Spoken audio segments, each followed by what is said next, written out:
Seven, 6, 5, 4, 3, 2, 1. You'll never have the sacred stone. Oh, this you crazy mother.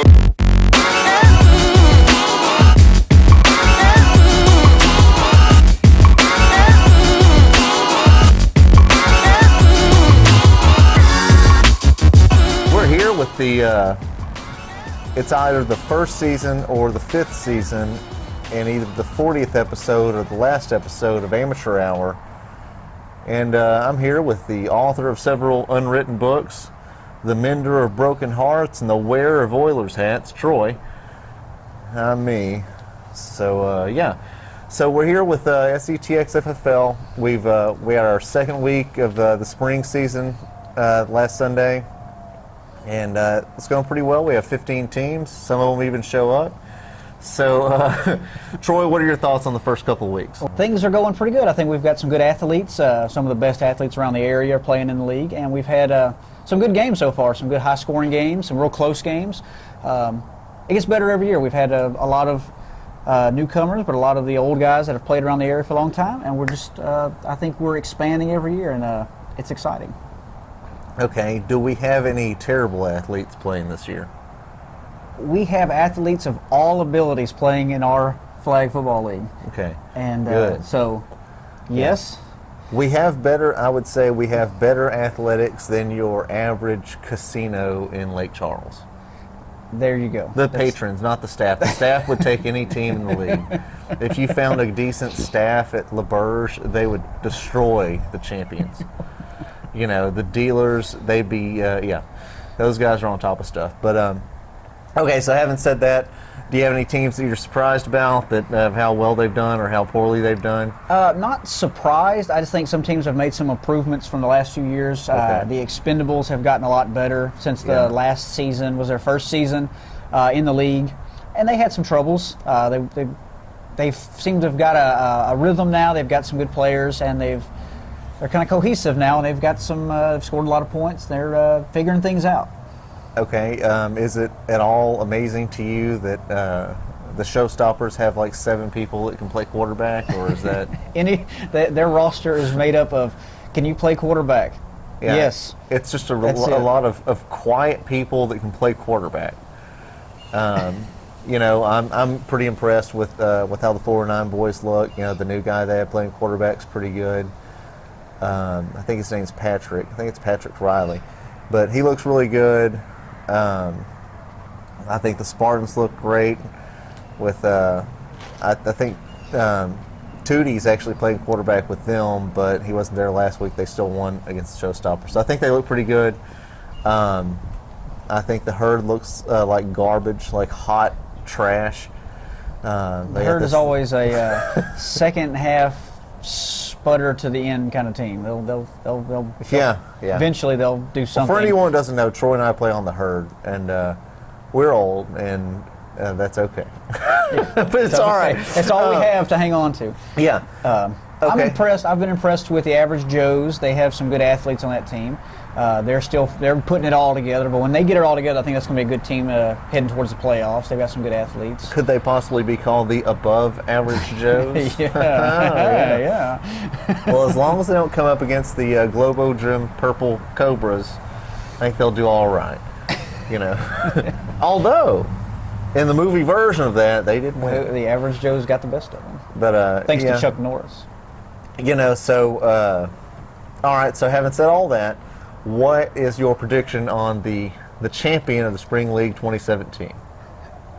Well, in other words, though, here's the thing: if you had to wager your car, and not at one of those title loan places, because you'll never win those things, but if you had to wager your car for your prediction here, what would be your prediction of the winner of the Spring League? Well, if I was going to Pete Rose it, I would take the Herd every time. But as to win? To win it, because Pete Rose never. We can't guarantee that. He only bet against. Well, he never bet against his own team. But Pete Rose would do terrible with that then.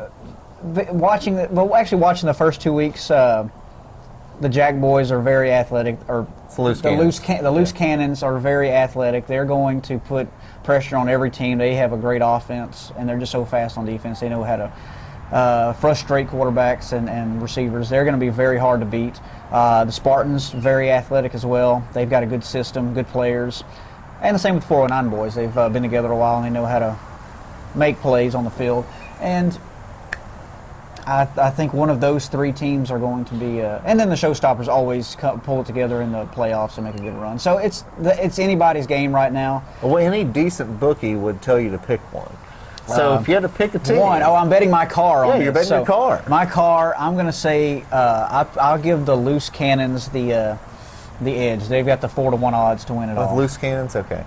I think I'm going to go with the Spartans. My reason for the Spartans is I like how their jerseys look. Chris Bronson is a super nice guy. Their cars mostly look pretty clean, and they play football pretty well. So I'm thinking that I like Tootie at quarterback. He's done it forever. I think the 409 boys have a good team, but I think that once they come up with another athletic team, they're going to struggle a little bit. And I think that the Loose Cannons, I just feel like the Spartans are more together. So that's how I feel about all that. But I think those three are the best teams. With us coming in 13th or 14th easily. I think we'll squeeze into that 12th spot like you wouldn't believe. Let's get that 8th spot in the playoffs. Yeah, we'll sneak into the playoffs.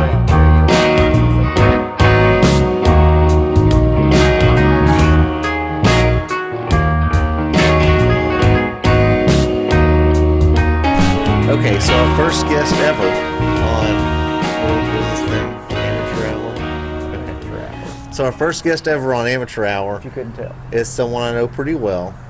It's Megan, my wife and life partner. So okay, Megan's a dietitian and a personal trainer, and just an all-around swell lady. So we had some questions for her about pre-game and post-game nutrition. So, Troy, I guess you can go ahead and ask her the first question. Way to put me on the spot there. Question I had was about aging players such as ourselves, the type of nutrition that we should look at for our bodies, for people that don't work out as much, but we're still trying to play and we're trying to keep our bodies in shape. What's the best type of nutrition for our Well, I think that the aging athletes' nutritional needs for sports are pretty similar to your younger athletes. The main thing I would focus on would be hydration. I think that's the most important thing. What I've witnessed out on the field before, especially during tournaments, is people cramping up, and hydration is the key there. So if you're out playing a single game, water should be sufficient. But if you're playing in a tournament and you're going to be playing multiple games, if it's hot outside, you're going to be sweating excessively, then you probably want to use a sports drink, something that's going to replace your lost electrolytes, as well as give you some sugar, some carbohydrate to help refuel you. So when you say like a long tournament, you mean like 2 or 3 hours. So if they're just out there playing for 2 hours, water should be okay, right? If you're playing in one game or 2 games, water should be okay. But if you're going to be playing in more than that, and you'll be, even if you're not playing all day, if you're going to be out there in the sun all day sweating, you're going to need to replace what you're losing through your sweat. So I would use the sports type drinks for long days out in the heat sweating, and water for just one game. Okay, so my pregame food usually is Wolf brand chili with some goat cheese and a Pop-Tart. What would you suggest is a good pregame meal? Well, I definitely think you can make some improvements to your current pregame meal. You want something that's high in carbohydrates, but is low in fat. So that your Wolf chili, your Wolf chili is probably pretty high in fat. Your Pop-Tart's pretty high in fat. And so you want lots of carbs, but minimum fat and moderate protein. So fruit, yogurt, those are excellent pre-workout snacks to have. The yogurt's going to give you some protein, some carbohydrates, and the fruit's going to give you some good carbohydrates too, as well as some potassium, electrolytes, the type of things that you need before you go out and play a game outside. Can you give me some examples? Fruit, yogurt, milk. Milk is, low-fat milk would be okay. It's got carbohydrates, it's got a moderate amount of protein, and it's low in fat. So something like that. Crackers with some raisins, dried fruit is good. That's easy, something you can bring out to the field. Well, speaking of going back to the hydration, speaking of that, people take a lot of supplements, different types of things for, I don't know, muscle mass and things like that. You have to drink a lot of water for those. A lot of people have cramping situations for taking a lot of supplements, but not hydrating enough. Fluids. Yeah, you see that a lot. We see a lot, and I think that could be a cramping situation as well. It absolutely could be. I'm not a big proponent of supplements. I don't personally use a lot of supplements. I don't have any problem with them, but I think if you just drink an adequate amount of water, and I can't think off the top of my head what a normal person's water intake should be daily. I'd have to look that up and tell you an exact number. Okay, but if a person drinks water, if they drink 8 cups a day of water, I know that's been proven to not be essential. That should but be fine. if you drink 8 cups a day of water, that should cover. That should cover their Okay. hydration needs. All right, got it. Okay, so For the level of athletics that we're talking about today, yes. okay, all right. So you've been out to the field and a couple of times, I guess. Many times. Okay, what? And I've enjoyed every minute of it. Okay, what is the most egregious nutrition violation you see out there?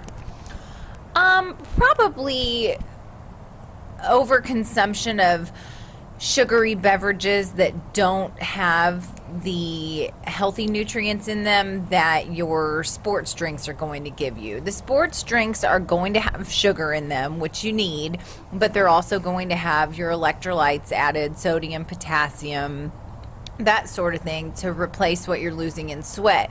I actually many times have helped pick up trash that's left on the fields after the tournaments and games, and we pick up a lot of soda bottles. So soda will give you the carbohydrates, the sugars that you need, but it's not going to give you any nutrients that are beneficial. So I would say use of sugary beverages that are not high nutrient, just high sugar. So I should stop drinking that 2-liter Dr. Pepper before every game. Huh? Yeah. I also see a lot of chips, candy consumption, and those things. Chips, candy are high in sugar, but they're also high in fat, and high fat foods are not good pre-workout foods. They're not the type of things you want to fuel with before you're going to exert yourself. Okay, so can you tell people what my usual post-game meal or beverage is? What yours is? Yeah. Beer. Okay, so what would be a good post-game meal or beverage? A good post-game beverage would be water, or if you want to replenish, you could drink a sports drink. You could have a small meal afterwards. You could have a large meal. Everybody's different. Some people need their bodies to rest for a little while before they're ready to eat after strenuous activity. Other people, it just depends on the person. So I would have something that's high in protein, moderate in fats, and moderate in carbohydrates post-workout. Okay, give me the 1 or 2 things that people need to know about nutrition that they don't know. Or give me the 1 or 2 horrible things people do that they need to stop doing regarding nutrition? Or just say anything you want to say. Oh, I think that there's an excess consumption of sugar in our diets. A lot of people get that in the form of drinking soda, drinking juice. Even 100% fruit juice is loaded with sugar. So drink less sugary beverages on the regular. And eat less processed foods. That's the biggest no-nos, I would say. Sugar and highly processed foods. Okay, if they're looking at sugary beverages or foods, what's a good limit to limit yourself as far as grams of sugar per serving? Per serving? It depends on the type of food you're talking about.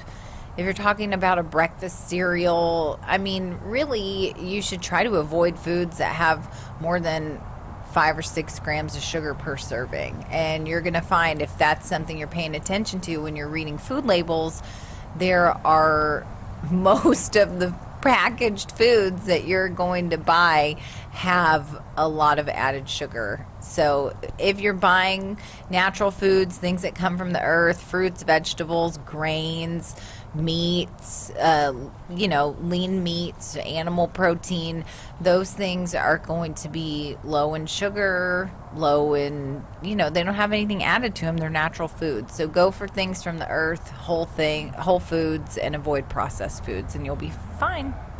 Okay, well, can you tell me what you're going to go do now? I'm going to go take a shower. She feels filthy Because she was around us. All right, well, thank you very much. I appreciate it. You're welcome.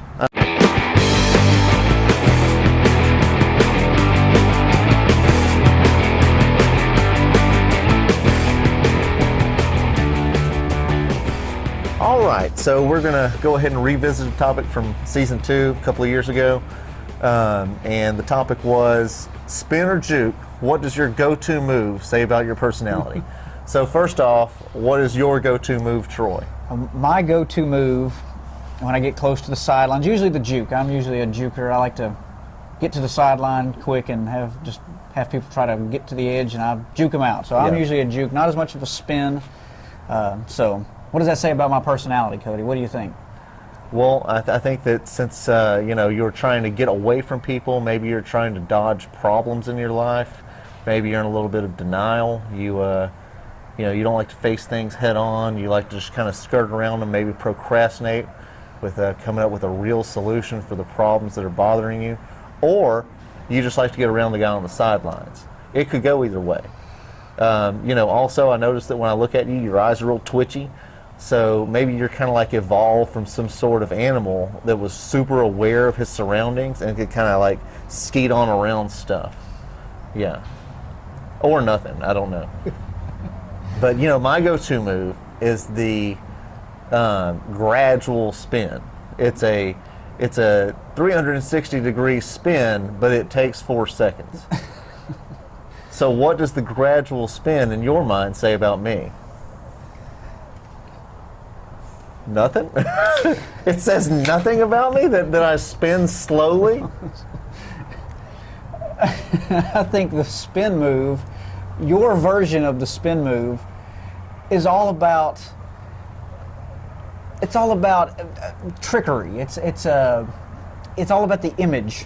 You're showing one thing, and it means something totally different. I'm going to fake a pitch. I'm going to spin, but you're really just trying to run down the field. That's all you're really trying to do. Absolutely, yeah. Mostly, I'm just trying not to fall down. It's what they call smoke and mirrors. Yeah. Well, when they have those high-speed cameras and stuff like that. When stuff gets super slow, it's like, well, you didn't know that the bumblebee's wings were made of feathers or something.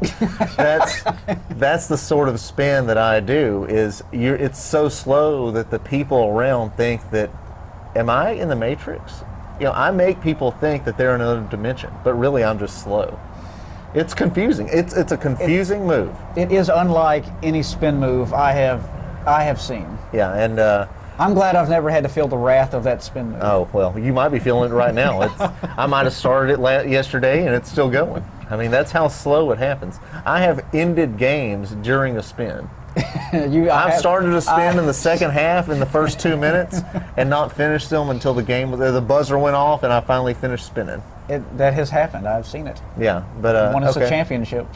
All right, so you know that there are guys that are jumpers. Now I'm not a jumper mainly because I'm fat and slow, but there are guys who that's their go-to move. You know, they jump and then like cleats out, like they're gonna you know kick somebody in the face when they're doing the thing. So what does jumping say about who you are as a flag football player? I think just jumping away from it's just obviously you're running from the cops.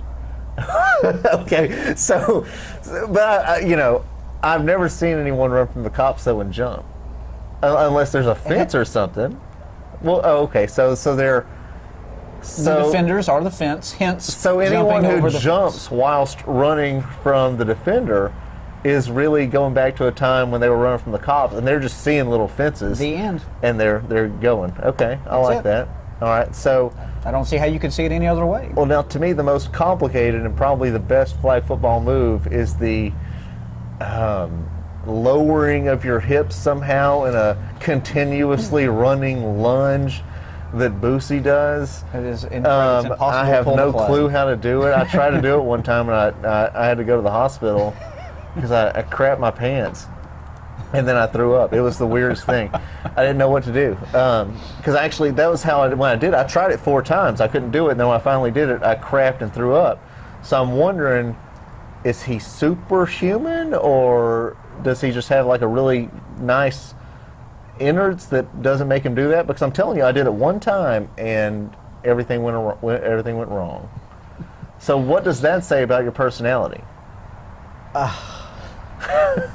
No, We've gone off the rails on this one. Not about crapping or throwing up, but about the move, the discipline it takes to. I'm sure that somebody goes to the gym, you know, to wherever, and they have like a little outside area, and they're just like dipping their hips and they're sprinting. You know, people are watching them like, "Is that guy got palsy?" And then like the guy's like going. I think he's just. That's just called being an athlete. Oh, It's a lot of that is waved goodbye to us long ago, and he still has that within his person. No, I understand how he does it, but what does it say about him? Like, do you think he's a generous lover? Obviously. He can move those hips like that? Yeah. I mean, Okay, so, all right, so are there any other moves we need to cover with this topic? I don't know, there's always the classic, can't stop.